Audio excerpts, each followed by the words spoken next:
Pa-demo naman paano i-connect ang tatlong Freecon Hero. Alam mo Joel, hindi na kailangang ituro yan dahil ang Freecon Hero ay may one-click connect feature. Paano gawin yon? Madali lang yan.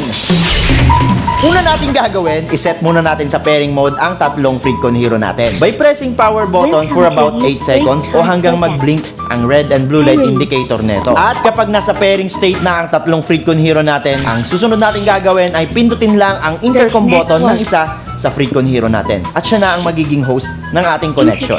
After that, wala na kayong gagawin. Antayin nyo na lang kumonect sa isa't isa ang lahat ng Freecon Hero natin. Ganun lang kadali ang one-click connect feature ng ating Freecon Hero. Kapag connected na yung tatlong Freecon Hero at bumalik sa pairing state, yung pangatlong hero, ang kailangan mo lang gawin ay i-cancel ang pairing mode nito. Para magawa yon, double press lang natin yung intercom button to cancel yung pairing state o pairing mode ng huling Freecon Hero. Kung may iba pa kayong katanungan, i-comment nyo na yan dyan sa comment section at baka request nyo na ang susunod nating i-feature. Ako nga pala si Jules. Huwag kalimutang mag-follow. Let's go! Ewan ko na lang kung di pa marinig Freecon